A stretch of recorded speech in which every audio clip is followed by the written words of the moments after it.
예로부터 철학자가 아니더라도 사람은 어디에서 와서 어디로 가는지, 또 사람은 왜 사는 것인지, 이 질문은 매우 중요한 질문이었습니다. 이 질문에 대한 고민이 있어야 이 질문에 대한 약간의 대답이라도 찾아보아야 인생을 제대로 살 수 있는 것입니다. 아무 생각 없이, 아무런 준비 없이 그냥 그렇게 살다가는 달에 구름 가듯이, 그냥 구름에 달 가듯이 그냥 아무 생각 없이 그렇게 살다가는 우리는 아무 준비도 없이 인생을 마치게 될 것이고, 또 아무 준비도 없이 지옥의 형벌을 면할 수 없게 될 것입니다. 따라서 사람이라면 어디서 와서 어디로 가는지, 왜 사는지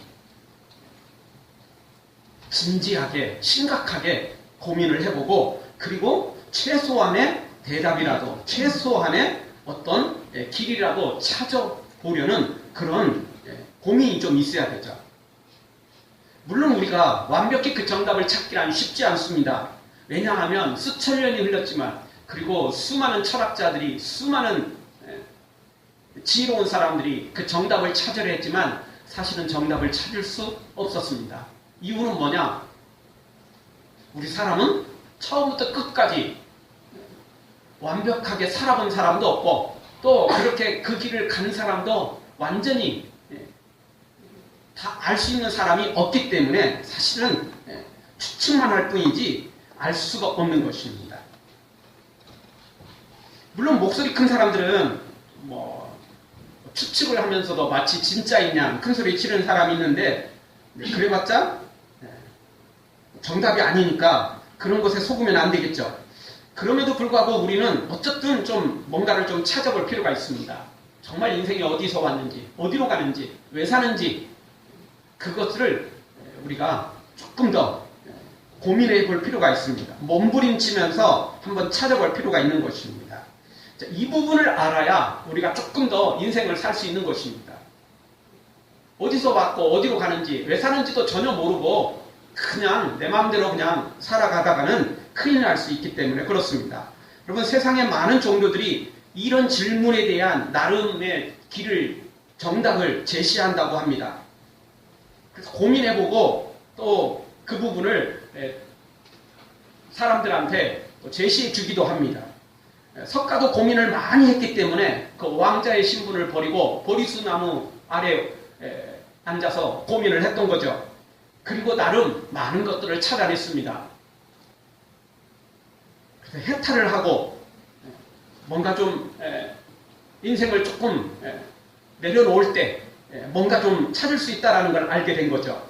그래서 결국 그 제자들이 그 사상을 받아서 발전시키다가 지금의 종교가 된 것입니다. 공자도 고민을 참 많이 했습니다. 그러다가 그 제자들이 또 그것을 발전시켜 유교를 만들어냈습니다. 사실 유교는 종교라기보다는 삶과 또 정치의 이념이라고 할 수 있겠죠.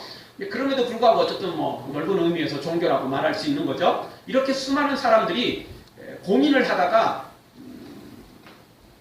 어떻게 살아야 되는지, 어떻게 해야 아름다운 삶을 살 수 있는지를 고민하다가, 그래서 나름 많은 것들을 발견해 내었습니다. 그래서 이제 그런 것들이 나름 지금 현재 종교라는 형태로 자리 잡고 있는 것을 보게 됩니다. 그럼에도 불구하고 세상에 있는 종교들은 분명한 건 그 정답을 정확히 말해주지 못하고 있다는 겁니다. 이렇게 살아봤더니 이게 좋더라, 나름 추측을 하고 있지만, 나름대로 길을 제시하고 있지만 정확한 정답은 주고 있지 않습니다. 왜? 사실 모르니까. 그 정답을 이야기하는 것 자체가 사실은 거짓말입니다. 왜냐하면 모르는데, 한 번도 해본 적이 없는데, 본 적도 없는데 그 정답을 이야기한다는 게 사실 불가능한 일이죠. 그런데 성경은 그 정답을 정확히 이야기하고 있습니다. 그게 진짜 정답인지 아닌지는 일단 고민을 좀 해봐야 되고, 일단은 정확히 이야기하고 있다는 겁니다. 하나님에게서 출발해서 다시 하나님께로 돌아간다는 거죠. 물론 모든 사람들이 다 하나님께로 돌아가는 건 아닙니다. 하나님께로부터 출발은 했지만 그 죄 때문에 죄 문제 해결하지 못하면 지옥으로 떨어지는 거고, 죄 문제 해결하는 사람은 다시 하나님께로 천국으로 간다라는 것을 성경은 말해주고 있습니다. 자, 이 말을 우리가 증명해 내면 이제 정답이 되는 거고, 증명하지 못하면 정답인지 아닌지 모르는 거죠. 근데 예수님은 분명히 말씀하셨습니다. 내가 곧 길이고 진리고 생명이다. 이렇게 말씀하셨습니다. 이건 둘 중에 하나입니다. 왜냐하면 세상에서 그 어떤 종교 지도자도 어떤 교주도 내가 곧 길이고 진리고 생명이다 이렇게 말한 사람이 없거든요. 이렇게 살아봤더니 좀 괜찮더라. 뭐 이렇게 말하는 사람들은, 이런 교주들은 있었어도 내가 곧 길이다, 진리다, 생명이다 이렇게 단호하게 선포해버리는 그런 종교는, 그런 교주는, 그런 지도자는 없었습니다. 유일하게 예수님만 그렇게 말씀하셨던 거죠. 그러니 조금 더 심각하게 생각해 볼 필요가 있겠죠. 이게 진짜인지 가짜인지. 이렇게 선포를 했기 때문에 둘 중에 하나입니다. 진짜 완전한 새빨간 거짓말이든지 아니면 진짜든지. 둘 중에 하나입니다. 물론 세상의 모든 말들이 다 둘 중에 하나겠죠, 사실. 그런데요, 사실은 애매모호한 게 있습니다. 이것도 아니고 저것도 아닌 중간지대의 이런 말들이 굉장히 많죠. 왜냐하면 단호하게 말하면 거짓말이 분명하니까 애매모호하게 말하죠. 이런 걸 정치인들이 잘하잖아요. 그래서 쏙 빠져나가기 쉬운 거죠. 그래서 안전장치를 마련해 놓은 거죠. 근데 우리 예수님은 안전장치를 하나도 마련해 놓지 않고 내가 곧 길이고 진리고 생명이다. 나를 믿으면 천국 간다. 이렇게 단호하게 선포를 해버렸습니다. 그냥. 나는 하늘에서 내려왔다. 나는 천국에서 내려왔다. 이렇게 단호하게 그냥 선포를 해버린 겁니다. 나로 말미암지 않고는 아무도 천국 갈 수 없다. 구원받을 수 없다. 그냥 이렇게 단호하게 선포를 해버렸습니다. 그러니까 속된 말로 빼도 박도 못하게 예수님은 선포를 해버린 겁니다. 제가 아까 말씀드렸듯이 둘 중에 하나예요. 완전 새빨간 거짓말이든지, 왜냐하면 빠져나갈 길을 안 만들어 놨으니까 완전 새빨간 거짓말이든지 아니면 진짜든지, 이게 둘 중에 하나예요. 진짜 둘 중에 하나예요. 어정쩡한 건 아니에요. 절대. 빠져나갈 길이 없으니까. 우리도 그러지 않습니까? 물론 정말 사람들을 속이기 위해서 장담하는 경우가 있어요. 그러면서 이게 거짓이면 내 손에 장을 지지도 않을 거면서 큰 소리 뻥뻥 치는 사람이 있기는 있습니다. 그래도 한번 큰 소리 치는 사람들은 한번 챙겨볼 필요는 있어요. 진짜인지 아니면 새빨간 거짓말인지는 한번 챙겨볼 필요가 있어요. 그 삶을 보면 조금 드러나기는 하죠. 큰소리 뻥뻥 치지만 습관적으로 그렇게 남 속이기 위해서 그렇게 하는 사람들이 생각보다 많기 때문에 그렇습니다. 그의 삶을 보면 그 말이 진짜인지 가짜인지가 들통나죠. 여러분, 우리도 어떤 사람들이 말했을 때 그게 진짜인지 가짜인지를 분명히 구분해 낼 때도 있지만 애매모호할 때 있어요. 확인을 못할 때 있어요. 그럴 때는 어떻게 하죠? 저 사람이 진실한지 그렇지 못한지를 보고 그 사람의 그 말을 평가를 하죠. 그렇죠? 평소에 거짓말을 많이 한 사람은 아무리 그 이야기가 정답이라 해도 믿을 수가 없어요. 그렇죠? 믿을 수 없어. 확인하기 전까지는. 증명되기 전까지는 믿기가 어려워요. 왜? 평소에 하도 거짓말을 많이 했거든요. 그런데 평소에 진실한 사람들은, 평소에 거짓말을 않는 사람들은 확인이 불가능해도 일단 한번 믿어보죠. 왜? 평소에 저 사람은 거짓말을 안 했거든. 평소에 저 사람은 진실했거든. 그러니까 이번에도 마찬가지일 거야 라고 우리가 생각을 하게 되는 거죠. 그렇지 않습니까? 예수님의 삶을 보면은 예수님께서 이렇게 내가 곧 길이고 진리다, 생명이다, 나로 말미암지 않고는 천국에 갈 수 없다, 이렇게 단호하게 선포해버린 것에 대한 추측을 나름 할 수 있다는 겁니다. 예수님이 하신 일들이 감히 사람으로서는 상상할 수 없는 일들을 하셨기 때문에 그렇습니다. 어떤 사람들은 성경에 예수님에 대한 그런 기적들을 어떻게 믿냐라고 말하지만, 여러분, 성경에만 예수님의 기록이 되어 있는 건 아닙니다. 제가 부활절 고난주간에도 설명을 드렸지만, 빌라도의 보고서라는 그 작은 책자에는 빌라도가 예수님 믿는 것도 아니고 도리어 예수님을 죽이는 일에 앞장섰던 책임자 아닙니까? 근데 그 사람은 어쨌든 로마의 예루살렘을 다스리는 총독 아닙니까? 그리고 로마 황제에게 올린 그 보고서가 그대로 지금 남아 있어요. 그것에 대한 기록이 성경과 일치한다는 거죠. 예수님의 죽음과 부활, 그리고 그 사건들에 대한 정확한 기록이 있습니다. 여러분, 어느 나라이든지 비밀 기관은 있어요. 우리나라도 안기부가 있고 비밀 그 정보를 수집하는 그런 기관들이 다 있어요. 놀고 먹다가는 큰일 나죠. 나라 다 망가져요. 당연히 로마도요. 당연히 이 빌라도가 예수님에 대한 그 엄청난 사건들을 그냥 놀고 구경했겠어요? 아니에요. 비밀 경찰을 파송해서 정확히 백부장이라는 당시에 중요한 인물을 보내서 예수님에 대한 것을 정확히 파악을 합니다. 뒷조사를 다 합니다. 그 기록이 바로 빌라도의 보고서에 정확히 기록되어 있습니다. 그리고 성경만 기록되어 있는 게 아니고 로마 황제에게 올린 보고서가 그렇게 기록되어 있습니다. 아니, 그 빌라도가 예수님께 조금 호감이 있고 예수님에 대한 어떤 뭔가 이렇게 뒷거리를 좀 했다면 그것도 믿기가 좀 어렵겠죠. 황제를 속일 수도 있잖아요. 근데 그 빌라도는 예수님을 죽이는 일에 앞장섰던 사람이거든요. 그러니 그 사람의 예수님에 대해서, 교회에 대해서, 기독교에 대해서 좋은 쪽으로 이야기를 한다는 건 불가능한 일이죠. 왜? 그의 삶은 그런 삶이 아니었기 때문에. 그런데 그 빌라도의 보고서에 의하면 성경과 정확하다는 거죠. 일치합니다. 틀린 게 하나도 없어요. 그래서 우리는 예수님에 대한 기록을 심각하게 고민을 해야 됩니다. 그래도 믿지 못하면 어떻게 할 수 없습니다. 여러분, 신앙은 강제로 할 수 없는 거죠. 그렇죠? 믿음이라는 게 강제로 할 수 없어요. 설사 총칼 들고 나보고 믿으라고 해도 믿는 척은 할지 모르지만 진짜 믿기는 불가능한 일 아니겠어요? 강제로는 할 수 없습니다. 그러나 분명한 건 이렇게 말했다면 세상에 어떤 종교도 어떤 사람도 이렇게 단호하게 이야기한 적이 없는데 교회만은, 예수님만은, 성경만은 이렇게 이야기를 했다면, 이렇게 말했다면 우리가 심각하게 고민을 좀 해야 됩니다. 찾아볼 필요가 있다는 거죠. 직접적인 증거는 발견하기가 쉽지 않지만 간접적인 증거는 많이 발견되기 때문에 내가 믿음으로 제대로만 신앙생활 한다면 이 간접적인 경험을 많이 하게 될 것입니다. 그리고는 직접적인 이게 경험과 별반 다르지 않다는 것을 알게 되겠죠. 욥도 바로 그런 삶을 살았고, 그렇기 때문에 오늘 자신은 누구인지, 그리고 어떻게 살아야 되는지, 그리고 자신의 소망이 무엇인지를 분명히 아는 것을, 고백하는 것을 보게 됩니다. 사랑하는 성도 여러분, 우리가 어떤 존재인지 정확히 인식하고 인생의 바른 정답을 찾아가되 거짓이 아니라 또 잘못된 것이 아니라 바른 것을 찾아가고 바른 것을 믿고 바르게 살아가다가 영원한 천국에 이르는 우리 모두가 되어지기를 주의 이름으로 축원합니다. 아멘. 오늘 성경 중에서 우리가 첫 번째 생각할 수 있는 건 사람은 어떤 존재인지를 제대로 알아야 됩니다. 내가 어떤 존재인지를 제대로 알아야 바른 삶을 살 수 있다는 것입니다.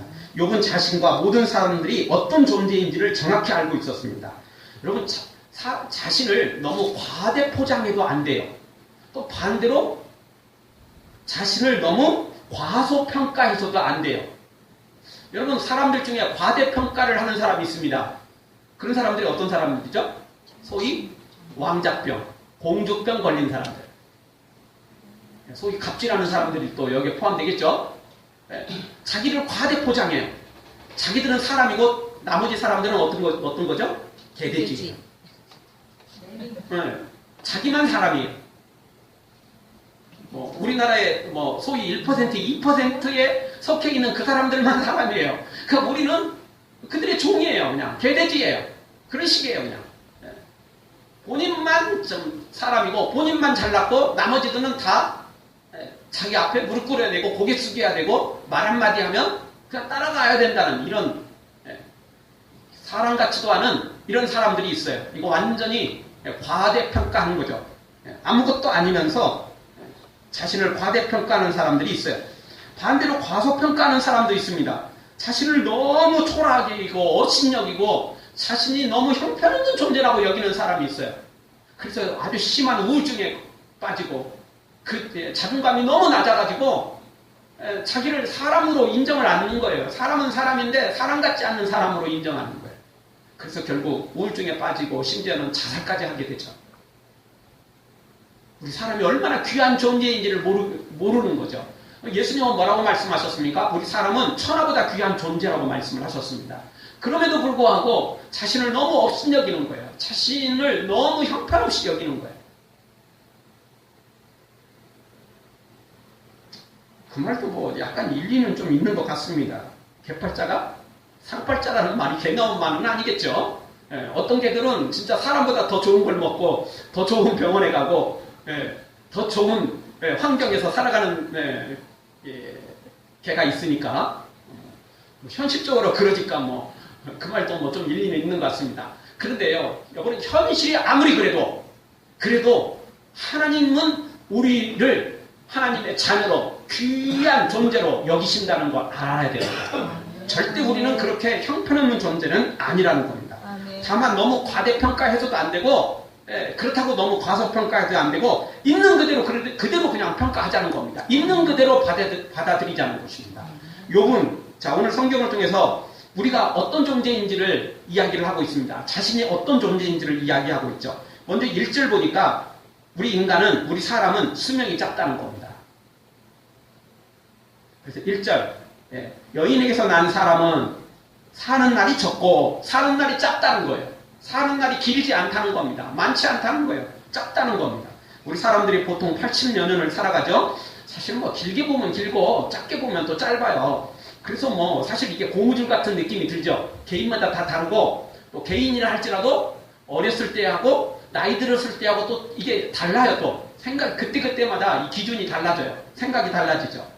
그래서 참 뭐 길다면 길고 짧으면 짧다면 또 짧은 게 인생이라고 할 수 있습니다. 그러나 분명한 건 뭐냐면 우리가 인생을 다 마칠 때쯤 인생의 길을 다 걸어가서 이제 인생을 마무리할 때쯤 갔을 때는 분명한 건 모든 사람들이 대부분 다 이구동성으로 하는 말은 인생은 너무 짧다는 겁니다.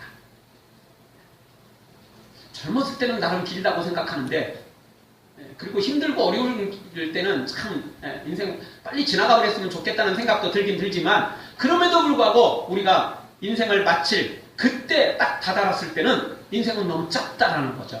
그래서 사람들이 일장춘몽이라고 이야기하는 것입니다. 말 그대로 하룻밤의 꿈 아닙니까? 여러분 악몽을 꿀 때는 빨리 지나가기를 원하죠. 너무 깁니다. 빨리 헤어나기를 원하지만 사실은 또 시간이 워낙 안 가죠. 여러분도 어렸을 때 뭐 그런 꿈들 꾸지 않았습니까? 누군가가 쫓아오는데 나를 잡으려고 쫓아오는데 이게 안 되는 거잖아요. 그게요. 빨리 가면 좋은데 도망가면 좋은데 그게 안 돼요. 뭐가 되죠? 이게 슬로우가 되는 거예요. 이게 천천히 마음같이 안 돼요. 원래 또 달리기 못하는 사람들은 뭐 그러려니 해도 뭐 답답하진 않을지 모르지만 뭐 저도 좀 운동을 좀 하는 편이었고 달리기도 굉장히 빨랐거든요. 그래서 참 어렸을 때 이따금씩 그런 꿈을 많이는 아니지만 어쩌다 한두 번씩 꾸게 되면 참 답답합니다. 이건 나 원래 달리기 잘하는데 안 되는 거예요. 왜 이렇게 도망가지를 않는 거예요. 그러면 참 사람이 답답할 때가 있죠. 그럼에도 불구하고 우리가 인생을 마칠 때가 아니고 어느 정도 중년의 나이만 들면 벌써 인생이 지나가 버린 거예요. 인생을 다시 살기에는 이미 늦어버렸고 또 새롭게 살기에는 많은 부분에서 이제 어렵게 되어버린 그런 시절이라는 거죠. 여러분 여기 우리 장년들은 다시 인생 살아보고 싶은 마음 없습니까? 다시 젊을 때로 학생 때로 돌아가서 내가 그렇게 살면 이런 인생 안 살고 다른 인생을 살고 싶은 생각 없으십니까? 여러분 그런 생각 안 하세요? 정말 하루에도 할 수만 있다면 수십 번 아니 수백 번 수천 번 수만 번이라도 하고 싶은 게 우리 마음입니다. 그런데 그게 안 되는 거예요. 사실 그거 안 돼요. 후회해도 다시 살 수는 없어요. 다만 그래도 후회해야만 되는데 이유는 뭐냐면 다시 살 수는 없지만 새로운 결단을 가지고 새로운 마음으로 또 새롭게 도전할 수는 있어요. 이것도 안 하는 사람, 후회도 안 하는 사람, 다시 살고 싶은 마음도 없는 사람은 포기하고 살아가겠죠. 자포자기하며 살아가겠죠. 어쨌든 좀 후회는 해야 돼요. 어쨌든 다시 한번 도전을 해볼 필요는 있어요. 그래서 완전히 새롭게 돌아갈 수는 없지만 지금 현재에서 미래를 조금씩 바꿔나갈 수는 있겠죠. 하여튼 돌아와서 우리 인생은 너무 짧다는 겁니다. 후회하는 이유, 다시 살고 싶은 이유, 인생은 너무 짧기 때문이에요. 너무 짧기 때문에. 인생을 2번, 3번 살 수만 있다면 우리는 정말 나름 또 더 좋은 인생을 살 것 같은 그런 마음이 드는 겁니다. 근데 인생은 딱 한 번뿐이에요. 말 그대로 일생이에요. 딱 한 번이에요, 한 번. 그래서 짧은 겁니다. 그래서 짧은 겁니다. 욥은 이것을 알았습니다.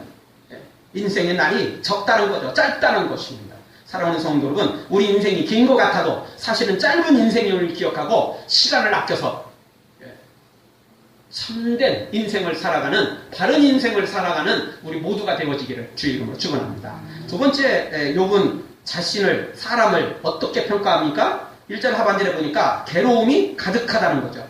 1절 하반절, 괴로움이 가득하며. 우리가 살다 보면 하늘을 날아갈 것 같은 기쁜 일도 있고 즐거운 일도 있습니다. 그럼에도 불구하고 인생 전체를 살펴보면 너무 힘든 게 많아요. 슬픔이 많아요. 괴로움이 많아요. 괴로움이 적은 것도 아니고 괴로움이 많아요.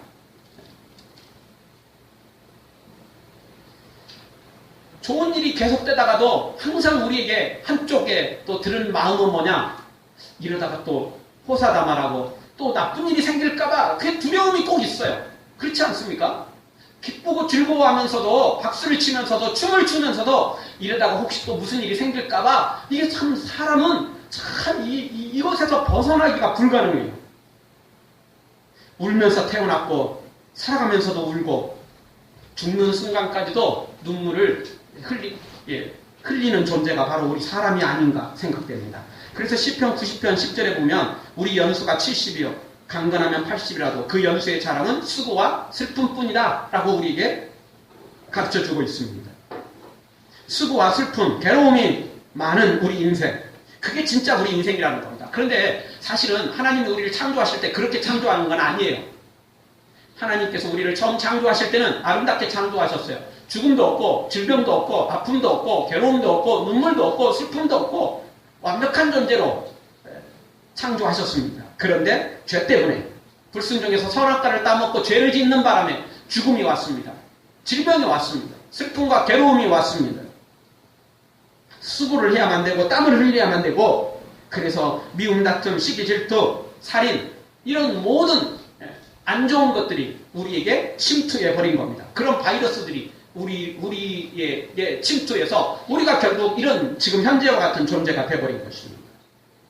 사랑하는 성도 여러분, 우리 인생이 즐거울 때도 많지만 전체적으로 봤을 때는 괴로움이 많은 인생, 정말 수고와 슬픔이 너무 많은 인생임을 기억하고 참된 기쁨을 다시 한번 소망하며 그것을 찾아가는 우리 모두가 되어지기를 주의 이름으로 축원합니다. 또 욥이 자신을, 사람을 어떻게 평가합니까?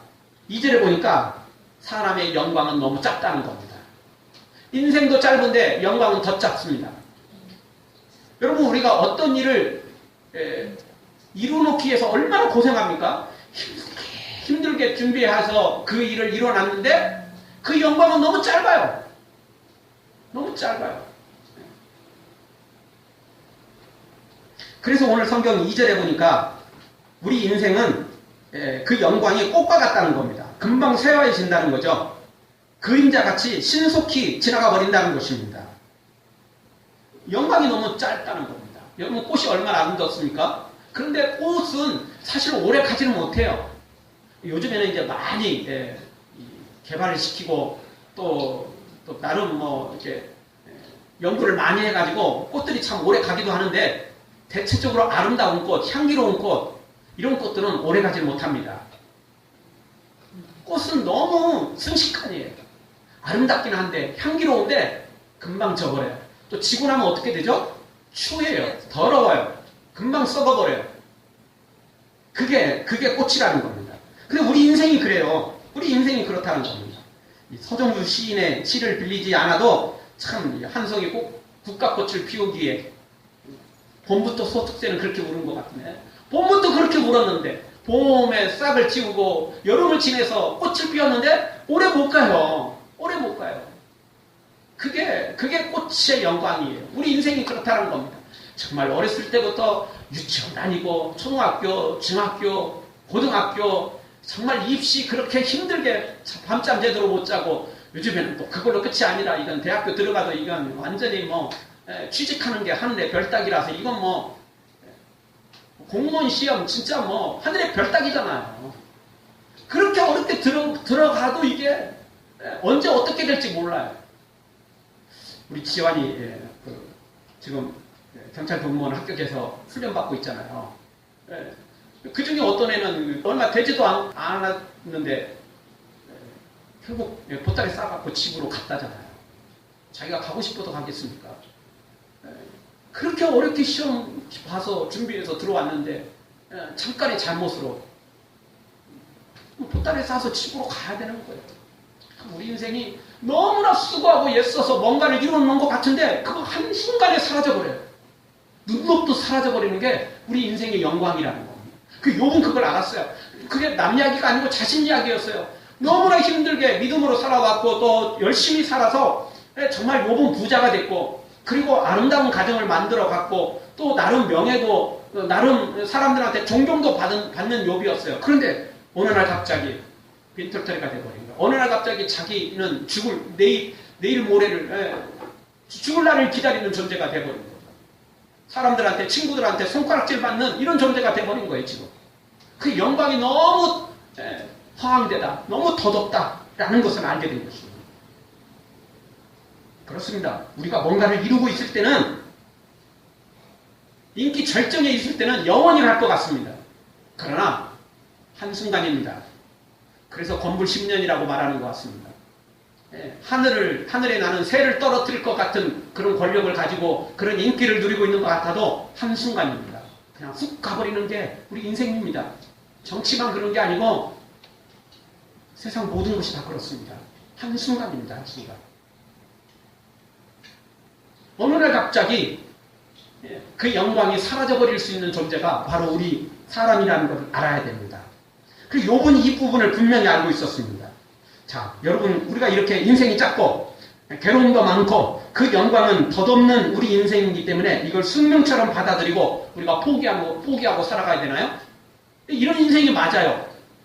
그럼 맞기 때문에 우리는 포기하며 살아가야 되나요? 그렇지는 않습니다. 오늘 성경을 보면 비록 이렇게 숙명 같은 우리 인생이지만 그럼에도 불구하고 이 인생을 지금 현재의 이 짧은 인생 그리고 이 괴로움이 많은 인생 영광도 짧은 이 인생을 피해갈 길이 있다는 거예요. 이걸 극복할 길이 하나 있다는 것입니다. 그래서 욥은 바로 그 부분에 대하여 오늘 또 믿음으로 바라보며 달려가고 있습니다. 그것은 6절을 통해서 그래서 욥은 뭐라고 기도합니까? 오직 하나님만이 우리를 쉬게 하신다. 오직 하나님만이 우리에게 평안을 주신다. 오직 하나님만이 우리에게 이 짧은 인생을 영원한 영원한 생명으로 이 괴로움이 많은 인생을 오직 즐거움과 기쁨의 인생으로 그리고 이 짧은 영광을 영원한 영광으로 바꾸실 수 있는 분이 우리 하나님인 것을 믿고 고백하게 됩니다. 그래서 6절에 보니까 품꾼처럼 하루 일을 마치고 쉬듯이 참된 안식을 달라고 간구하며 소망하고 있습니다. 여러분 품꾼, 일하는 사람이 아침에 눈을 떠서 얼마나 고생하며 일하겠습니까? 그러나 해가 지고 쉴 시간이 되면 편안히 쉬게 되는 것입니다. 그렇듯 욥은 자신의 인생이 끝나고 천국에 들어가기만 하면 하나님이 복을 주시기만 하면 이 참된 쉼을 안식을 누릴 것으로 확신을 했습니다. 그래서 오늘 이 욥은 이 하나님께 오늘 간구하고 있는 것입니다. 따라서 오늘 우리는 정말 무슨 일이 있어도 내 인생을 전부 다 투자해서라도 이 천국을 소유해야 됩니다. 이 참된 안식을 소유해야 됩니다. 분명히 예수님께서 내가 곧 길이고 진리고 생명이다 말씀하셨습니다. 우리가 들어갈 천국은 눈물이 없고 아픔이 없고 고통이 없고 슬픔이 없고 더 이상 죄가 없고 더 이상 지금 현재의 괴로움이 없는 감사만 있고 노래만 있고 기쁨만 있고 즐거움만 있는 그 영원한 천국이다라고 예수님 분명히 우리에게 소개를 해주셨습니다. 그리고 우리 예수님은 분명히 우리를 초청해 주셨습니다. 수고하고 무거운 짐 자들아 다 내게로 오라 내가 너희를 쉬게 하리라. 분명히 초청해 주셨습니다. 그 예수님 초청하셨으니 우리가 그 초청에 응하기만 하면 됩니다. 어려울 게 없습니다. 초청에 응하면 그러면 또 주님께서 나머지를 다 준비해 놓으셨습니다. 우리에게 성령을 부으셔서 성령으로 세상을 살아가도록 죄를 이기도록 천국을 향하여 달려가도록 성령을 통하여 우리의 영적인 눈이 열려서 천국을 볼 수 있도록 귀를 여셔서 하나님의 음성을 들을 수 있도록 그렇게 해주신다는 것입니다. 우리의 마음문을 열고 예수님을 영접하기만 하면 됩니다. 그 예수님을 바라보기만 하면 됩니다. 그러면 충분히 이 놀라운 영적 세계를 소망하게 되고 그리고 그 영원한 천국을 누리게 될 것입니다. 병든 자여 내게 오라, 가난한 자 내게 오라, 죄에 빠진 많은 사람들아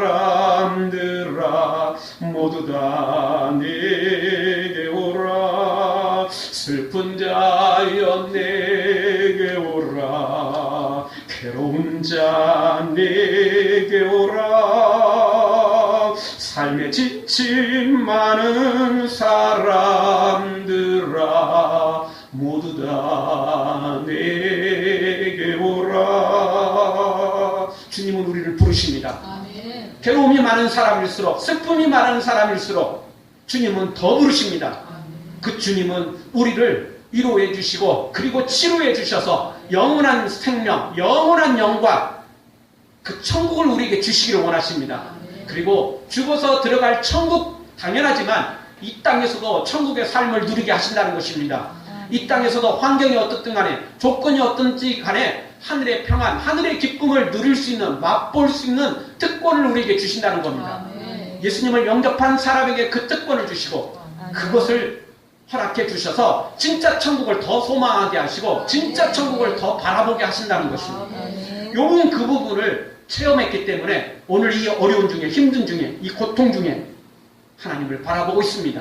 그리고 그는 결국 영원한 천국뿐만 아니라 이 땅에서 결국 그 평안과 기쁨을 누리게 되는 것을 우리가 보게 됩니다. 사랑하는 성도 여러분, 주님 부르심에 다시 한번 우리가 응답해서 달려왔습니다. 그냥 교회 나온 것으로 만족하지 말고 오늘 이 시간 주님을 다시 한번 깊이 영적으로 만나시고 하늘의 평안, 기쁨을 누리시고 영원한 천국과 그 영광까지 취하여는 복된 길로만 달려가기를 주의 이름으로 축원합니다. 아멘. 기도하겠습니다. 통성을 한번